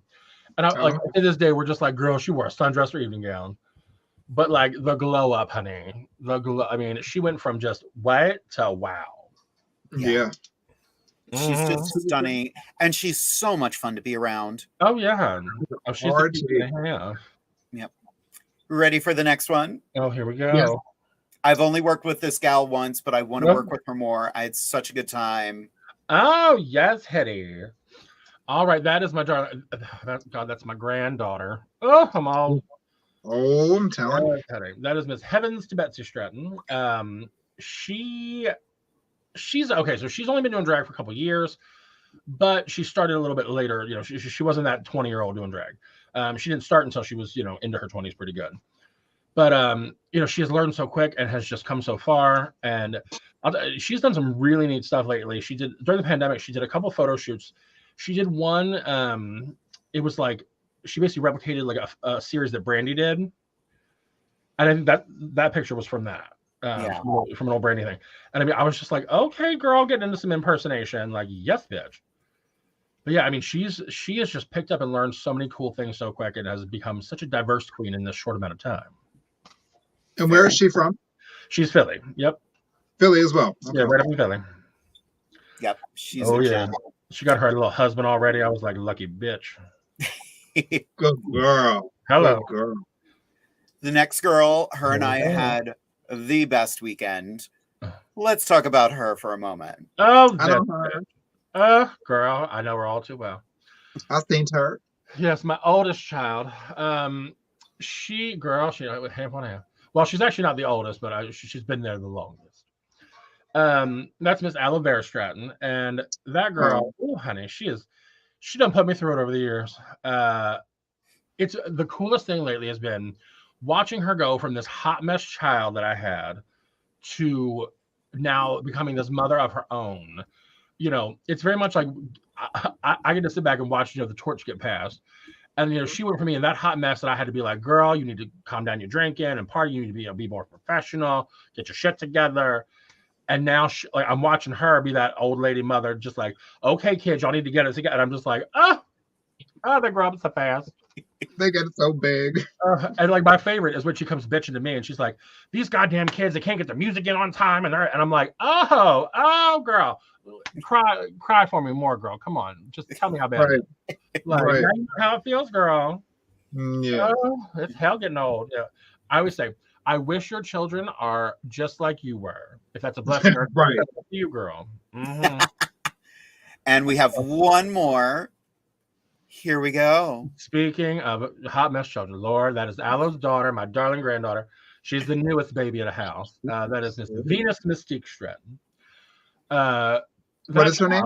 Venus Mystique Stratton. Well, I think my nipple was out the whole time. I am sorry. Girl, she just flashing the world. Miss Venus, that little child, I met her. She wasn't even 21 yet. She was a little baby.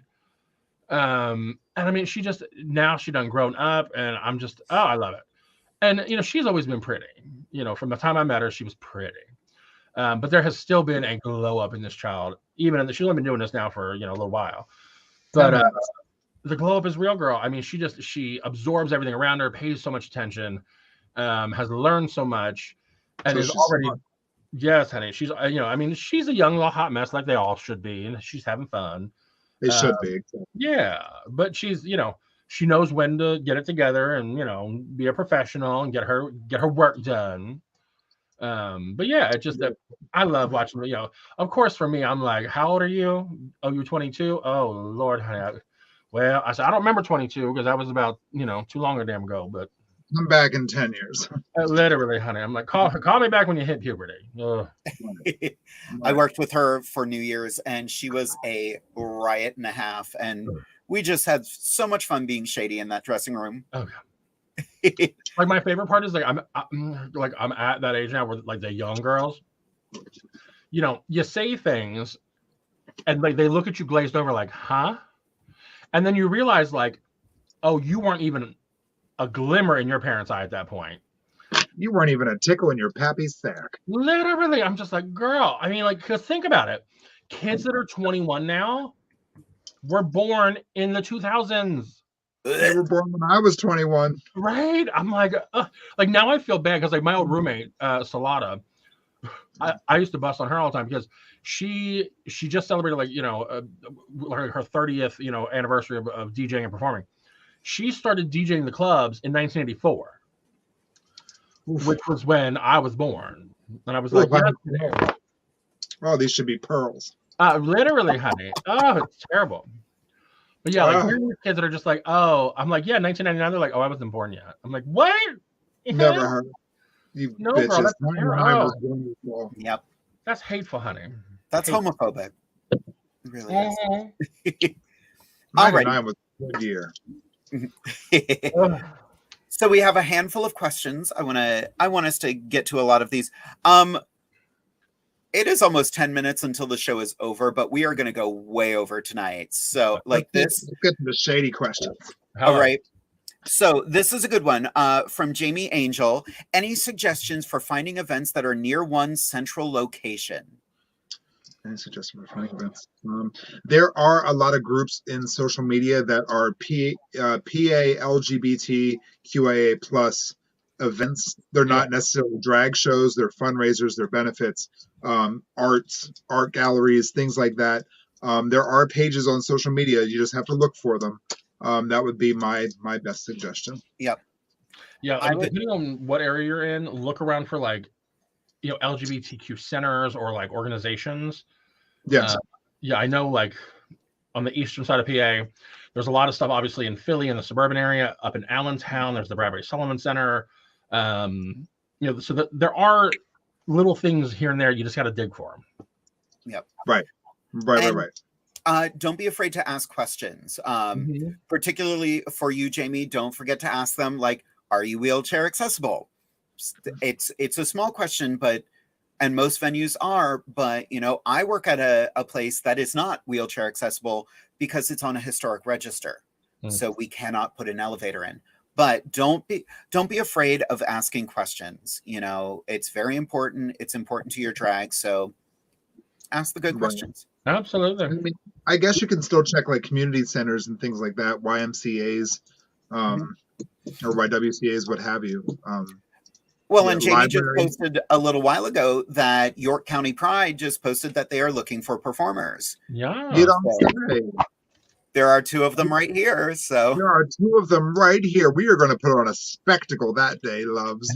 Right. Yes, we are. It's so funny when like Tesla messaged me, you messaged me, Jenny messaged me, and I'm like, I applied 2 hours ago, baby. I'm ready. Well, they need somebody, honey. I am the reigning Miss Chester County Pride right now, so Oh, cute. I'll send you the link for it because they're doing signups and the money's cute. I'm not gonna lie. Yes, cute, honey, baby. It's drop dead gorgeous, honey. Yes, girl. The next question, I think there's a bug with StreamYard because I don't know who this is. It's popping up as Facebook user, but it's a very good question. I really like this question. What advice would you give to a queen with a rough, questionable past, but has been learning and growing and still has more to learn, but really wants to do the right thing in life? Who wants to go first on that? Well, I'll start because let me tell you, I've had my share of children with rough pasts. All of my kids come from some kind of rough past, whether it was personal or scene related or community related. All my kids have had their moments. Geisha went through a whole phase when I first met her. She was a hot damn mess and she pissed off a lot of people. And she still pisses off people to this day. But it's always a learning process. Aida, she's had plenty of moments where she's rubbed people the wrong damn way. Hell, even I've pissed people off. The biggest thing I've learned with any of that kind of stuff is really take the time to address it to yourself first. Do the work to correct whatever actions or ugly, rough past you've had, and then come back to the community or the groups of people, whoever you're dealing with honesty. Be honest. Own up to what you did. With any mistakes you make, own up to what you did, make amends for it, and apologize, and then move on. In a healthy, positive way. Correct your actions. That's the best thing you can do. Yep. Amethyst, anything to add? Yeah, I'm 42 years old and I have not been perfect in those 42 years. I've made a lot of mistakes, and honestly, you have to make mistakes to actually, improve your life and become who you are. I was not always the person that I am today. You know what I mean? I've been through a lot in life that I'm not ashamed of one bit. It's made me who I am today for all of you. Mm-hmm. So just to touch on, what Fancy is saying, honesty. You have to be honest. And first and foremost, you have to be honest with yourself. You have to accept and acknowledge the past that was from today prior. And be like, you know what? Yeah, I did that. I own that. That was me. But tomorrow's going to be a new day. And don't do it for everybody else. Do it for yourself first. Because you can lie to everybody else, but you can't lie to yourself.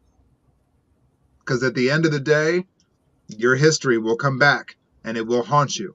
But if you have acknowledged and accepted those things about yourself, you're untouchable. Mm-hmm. You have to become at peace with yourself and who you are. You know, the damage is done. Don't make it any worse. Stand up, be a human, and be honest, and acknowledge your past and your history, and move forward. It's okay. You're allowed to fuck up. You're allowed to mess up. You're allowed to do dirty things, lie, cheat, go to prison, get arrested. You're allowed to do those things because it's a human flaw that we were born at all. We're not perfect. Acknowledge and accept that about yourself. We'll still love you. Yep. You know what I mean? Mm-hmm. You have to accept it for yourself. And there's no greater apology than changing the behavior. And stay humble. Yeah. Mm-hmm. And be gracious and say thank you. Yeah. Mm-hmm. Now, the other thing I will say, especially in our community, we love nothing more than a chance to cut a bitch down. Yes, we do. Right. Yeah. But here's my thing, and I tell this to my kids all the time. When somebody comes at you or somebody's acting out of pocket, they are clearly like acting a fool for like, and you're just like, what the fuck is this? Resist the urge to like read that bitch and to tear them apart, because people only act like that when they're going through something. They're dealing with some emotional trauma or whatever, and it's like those are the moments where like, you know what, get through that moment. But especially with somebody you care about, pull them aside, just be like, baby, what's going on with you? Clearly something's up here. Yeah. Right. Get to the root of that problem, deal with, and that's the biggest thing. It's rarely about what's going on the surface. It's exactly much deeper. Exactly. And don't be embarrassed. Yeah. Don't be embarrassed. You have nothing to hide. Hello. Don't be embarrassed. Just put it out there, you know. Trust me, girl. There's plenty of things I've done. Half the crazy, stupid, ridiculous shit I've done in my life, it was just for the story. It was just for the monologue of the next show, girl. I didn't tie about. I mean, I've done crazy, stupid, mean, everything. All the I own it, girl, because it's what made me who I am today. Exactly. Wouldn't change a thing. Hello. Wouldn't change a thing. And boy, do we have some stories we could tell you. Well, and some we can't because litigation is still pending. Litigation is still pending. You're right. Very much that part. Very much so. Kitty DeVille has a very good question here. What made you ladies want to do pageants versus other events? Okay. Well, so first, because we're old, back in the day, that's the only way you could get your name out there. Yeah. Back in the good old days, there was no drag race, there was no social media, there was no, none of that. So the only way to get known and seen in other parts of the state or the country was to go compete in these pageants. Now, for me, on a personal level, what little gay boy did not stare at Miss America every year and just go, I want to do that? I mean, like every little drag queen somewhere in your heart, like you saw, or you watched some movie with a Princess Cinderella or the Princess Diaries, depending on how old you are. And you just wanted to spin around in that big old ball gown with a big old crown on your head. Yes, you did. Right. Right. I think that pageantry really is at the core of what drag is and where it came from. Now today there are many sub-diverse cultures and genres of drag, but I really think that pageantry is at its core, at least stage performance. And I think even pageantry has adapted to modern, the modern drag, because now you've got pageants that aren't just pretty princess pageants. They have, like the bearded queen pageant. There's several of those, and there's like, like the drag monster pageants. So they're getting like pageantry, or whether it's traditional pageantry or some kind of competition style, Dragula, things like that. Right. They're getting these pageant style, competition style events that are encompassing all different types of drag, whether it is, pretty princess drag, or spook, or crazy, or alternative drag, or whatever it is. There's competitions and pageants for every type nowadays. Ironically, next month we are going to have the promoters for the National Bearded Empress pageant. The pageant is April 3rd and 4th. And whoever wins will be on the episode the following week. Oh, I love that. Who's the reigning? Let me double check.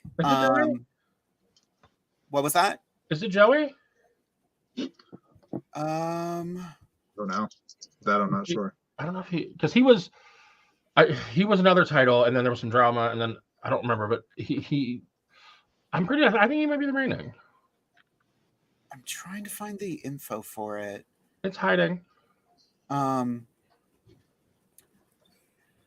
I reached out to Beyoncé, which I love that. I love that so much. And Beyoncé was like, I would love to be on. And what about the promoter and the new title holder? I was like, all of that. Yes, please. Thank you. Yes, please. Yeah. National. I think he's. Woo-hoo. I think he's emeritus. Beyoncé? No, Joey Gallagher. Gotcha. Well, that reminds me of Shameless. Gallagher. Yeah, he's from Philly. Miss Joey, she's a diva, honey, and she sings live, and I'm just like, okay, bitch, all right, I get it. You got a pretty voice, okay, girl. I see you. You're good. You ain't gotta rub it in, girl. I love it. Yeah, Joey is the emeritus. Yeah. Come on, Joey. Get into it. I love it. Why can't I find the current? Get it, Jade. I'm looking in the right spot. I don't know what I'm doing. Girl, you got my phone. Is that the same phone I got? Amethyst, I see it. What happened? Is that the same phone I got? It's the Motorola Edge. Oh, she loves good edge, honey. All right. I see what you did there. So, couple more questions. Dirty. Bring them. I hate this next question, but we're going to talk about it. All right. Here we are. Do you have a most regrettable performance that you cringe over when thinking about? Oh, yeah. Tons. I don't think I have anything that I cringe over when I think about it. I've had embarrassing moments. I have a few that parody numbers and things I did when I was a young queen that, did not age well. Yeah, they didn't age well. I didn't think about the context of them at the time. And they were jokes that, in the drag world or whatever were standards at the time. Right. A lot of them dealt with like trans issues and trans things. And some of them I learned from trans people. Like there were jokes that I heard from trans people. But it's one of those things that, like I said, as times changed and I grew and I learned, I was just like, oh, and like some of the jokes, it's like, that's okay coming from a trans person, but that's not a joke for me to tell, or, just things like that, where I grew up a little bit and was just like, oh, okay, I need to, yeah. So, I mean, I wouldn't completely cringe, but things that I was just kind of like, ooh, yeah, I know better now. Same. Like there were things I have done, like I've talked about it a lot. I've got a bunch of kimonos here that I don't put on anymore. But I never did them mockingly, but I still was taking away from Asian culture. So we grow, we learn, and we gain a better understanding, sometimes through mistakes and, things I would repeat. No. You say take away and I say celebrate. And that's the thing. That was where I struggled with it. But when other people are being oppressed just for the color of their skin, then I would rather celebrate them than take away from them. That's fair. Yeah. And I think the biggest moment is, something you might do that 80% of the world thinks is fine, doesn't see a problem with. I never want to be in that position where I'm doing something that makes somebody feel uncomfortable. Even if it's only one or two people. So it's like, if I think it could make somebody feel uncomfortable, it's, I don't need to do that or say that or dress that way or whatever, So I'm going to take that step back. And it's, it's just it's a learning and growing thing. Yeah. So speaking of learning and growing, the next question, what is the best advice you've ever given someone? It doesn't have to be drag related, but of course it can be. I think I said it earlier. Do the drag you want to do. Don't do what the audience expects. Do what you enjoy. I have given a whole lot of advice over the years. Trust me, my kids will tell you all about it. And I think the best advice in life, really, I can boil down like the meaning of life to, or, you know, like the lesson of life to just one simple statement. You can do whatever the hell you want to do in life, whatever you want to do, as long as you're not hurting anybody. Right. You know what I mean? And if you really think about that and take that to heart, as long as you're not hurting your, you know, anybody else or yourself, who cares what you're doing, honey? Do you? Be authentic to yourself and be happy. And girl, you're doing it right. That's the secret of life. Yeah. It is. It is. And I think the best advice that I give and have given is just the promotion of self-love. Love yourself. Sponsored by Because God Oil. Right. When you love yourself, everything else falls into place. It really does. True. People will And you don't get syphilis. Right. And you don't get syphilis. You know, when you're happy with yourself, that shows, and that is addictive, and it's contagious, and it heals the world. It really does. Syphilis. Like syphilis. Like syphilis. I'm terrible. I'm awful. Like syphilis. Where we had another question here. Where are we? There was so we did get a thank you. Thank you, ladies. I appreciate all your advice. I will take it and cherish it. Crystal Shade. I don't know why her name wasn't coming up. That's really weird. But yes, everything we said, we meant, you know. Yeah, absolutely. And if you want to talk one-on-one, honey, I can relate to you on many levels. I assure you. Hit me up on Facebook Messenger. You're not going to say anything that surprises me, I assure you. So just from one sister to another, reaching out. If you want to be better, but you got to take those steps. So I'm here for you if you need me. That's all I got to say. We have 2 more questions.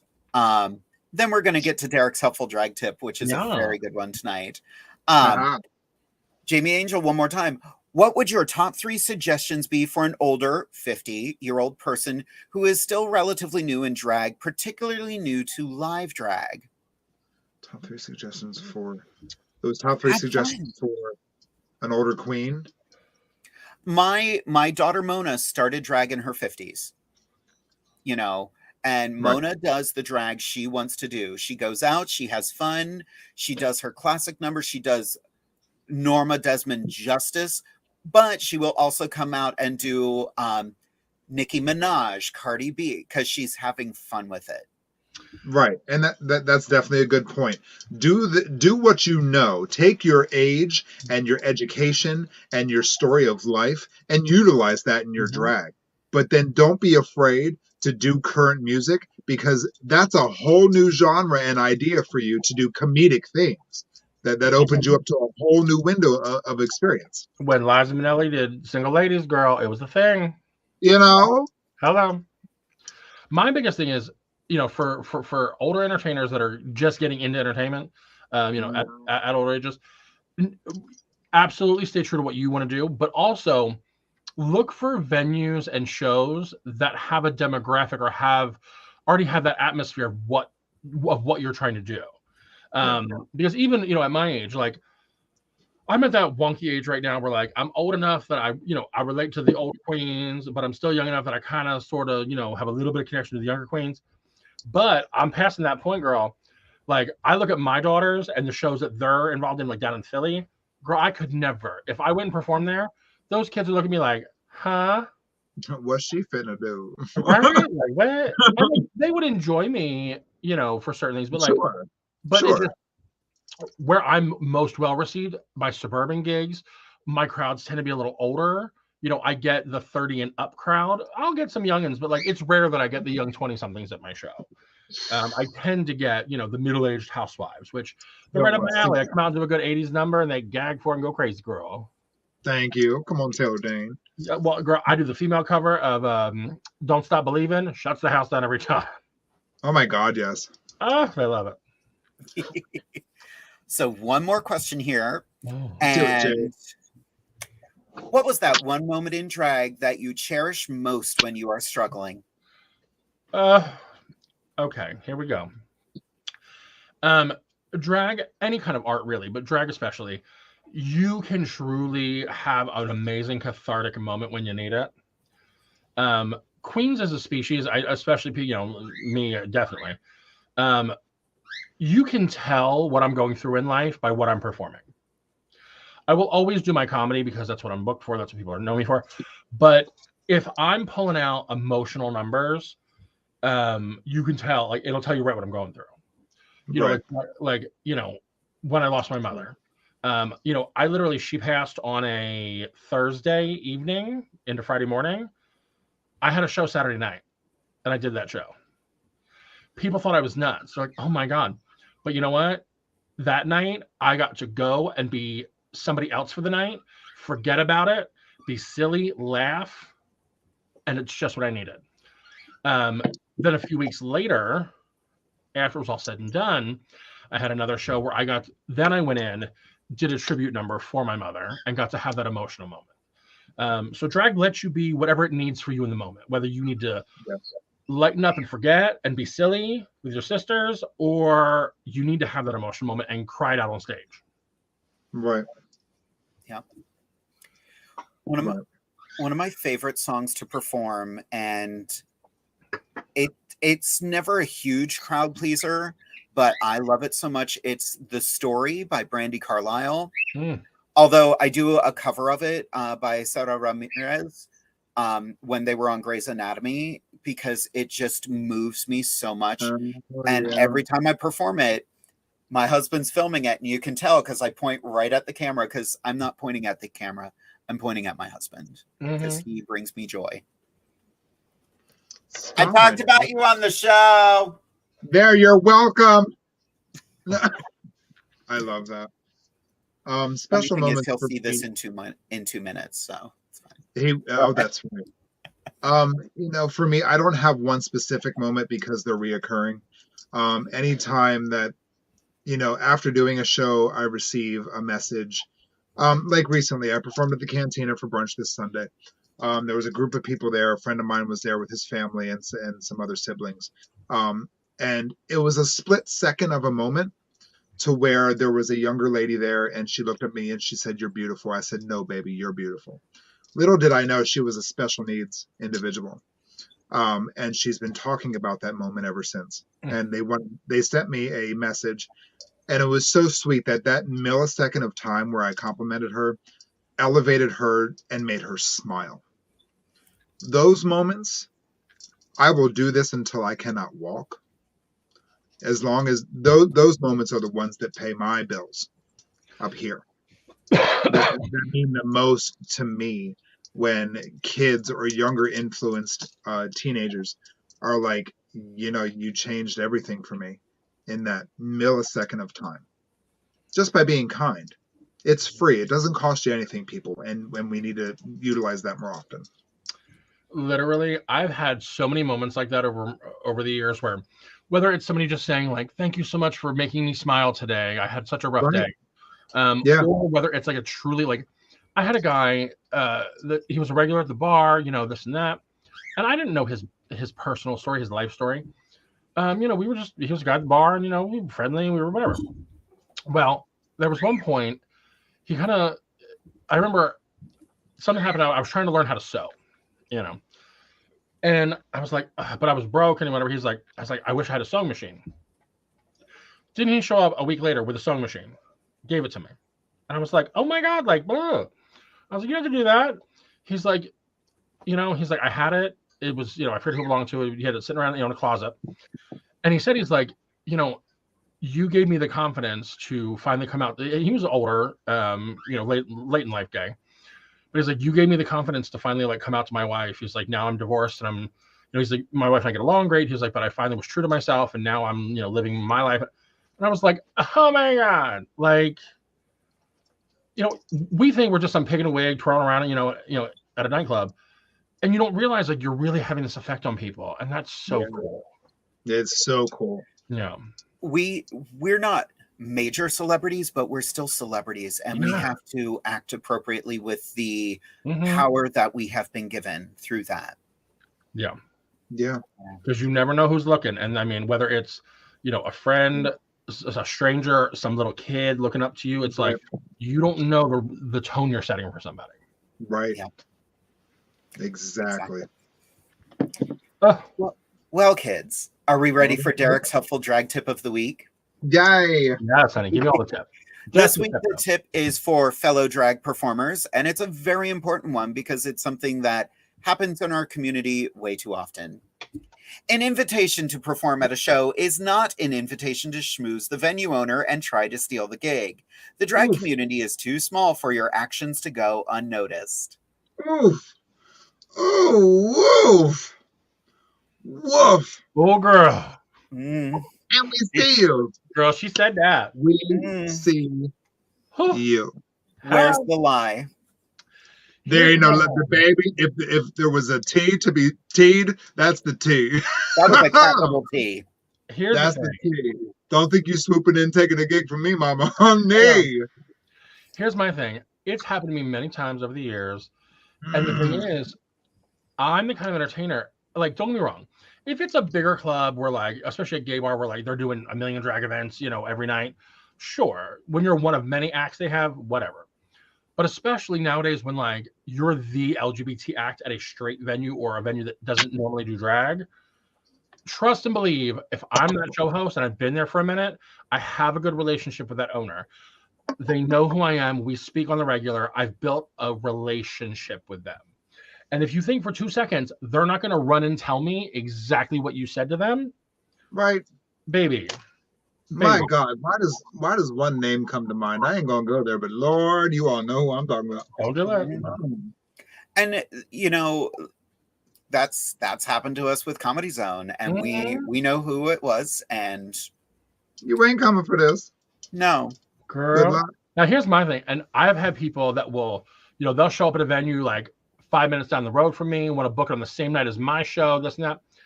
And I look at them and I say, go ahead, girl. I wish you all the best. Because, baby, like, you will never offer what I offer. Period. You will never. Right. And my thing is, one part of it is confidence in myself. I know that I put together one hell of a show. The other thing is confidence in my girls. I also know that I book the best of the best Pennsylvania has to offer and the surrounding areas. Baby. You're so sweet. Yes, girl. I always love the best queens. Like, my girls know how to turn tit. And like, when you want to show up with your second-rate girls doing your busted ass show, like, no, ma'am. Try again. Don't do it, girl.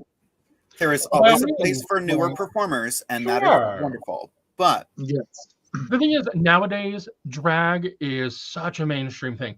Girl, there is room enough for all of us. There is. But I'll tell you this, as an entertainer and as a host, I mean, and this goes to back in the day when things weren't that many opportunities.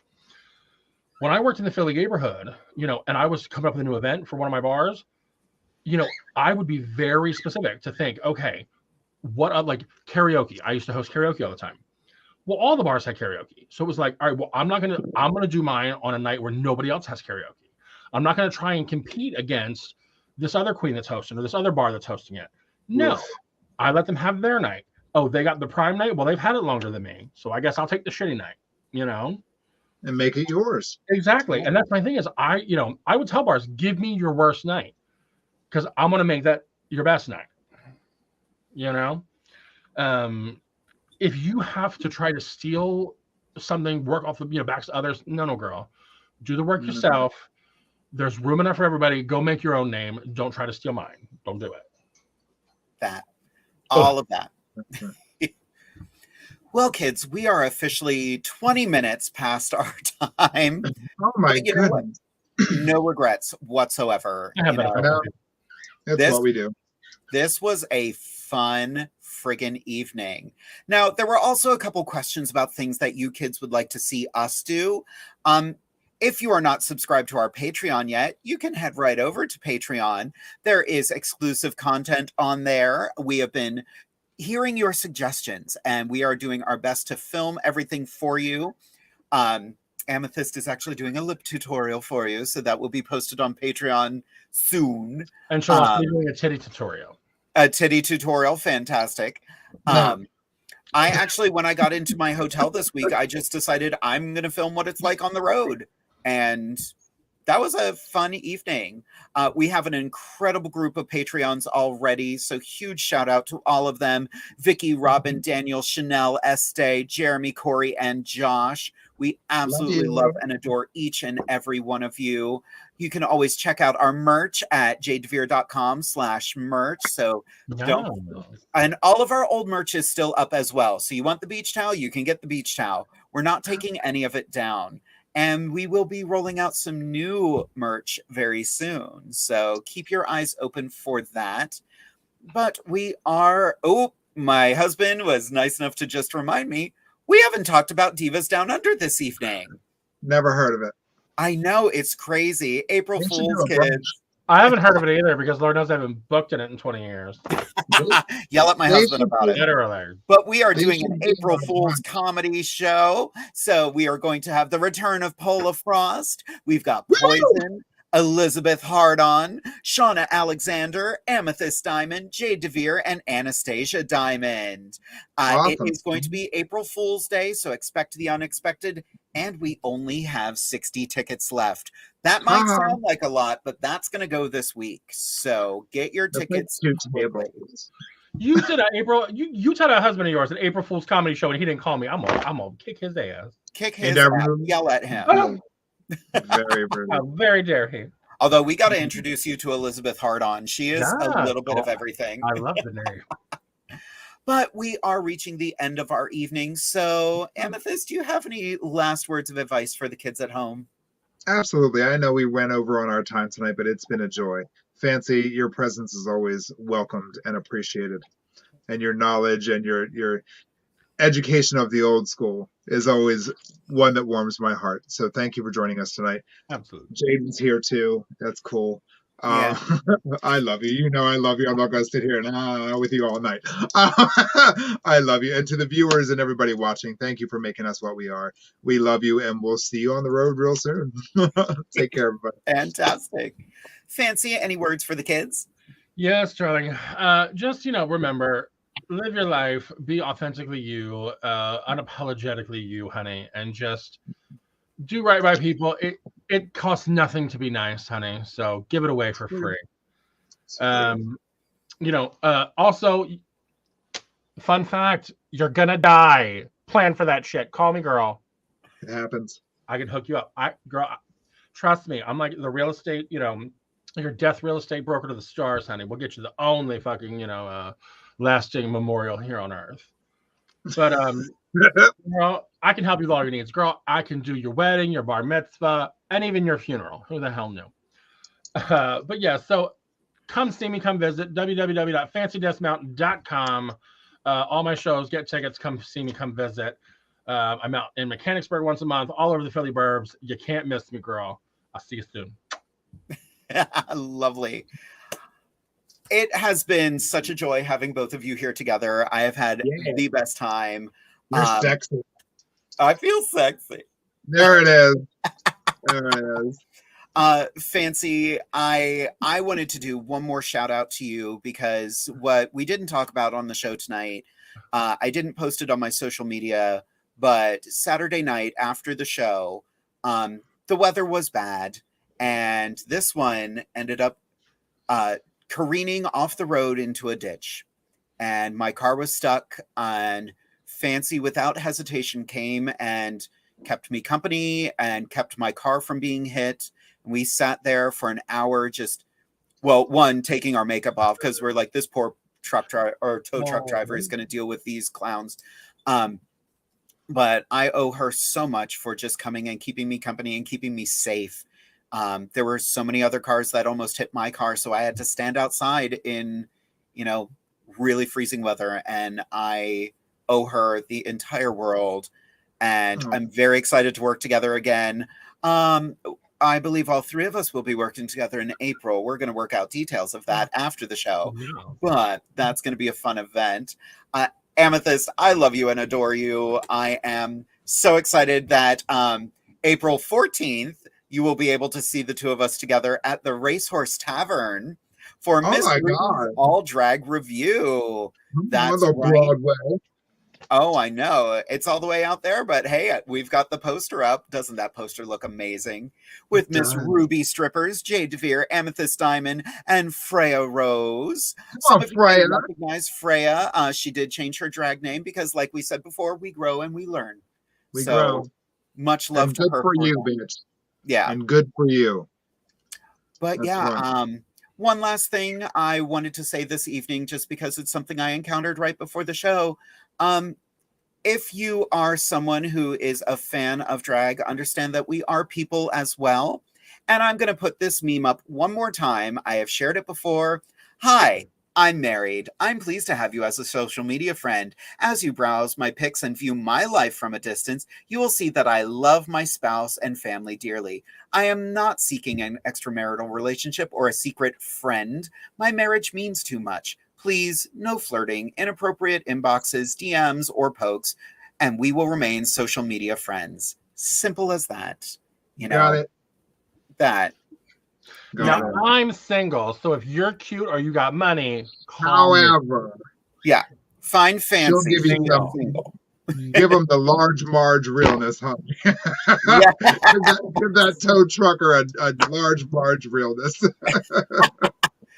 Well, kids, we have been here for 2 hours. I think it's getting a little late, so I think it's just time to say good night, kids. Bye.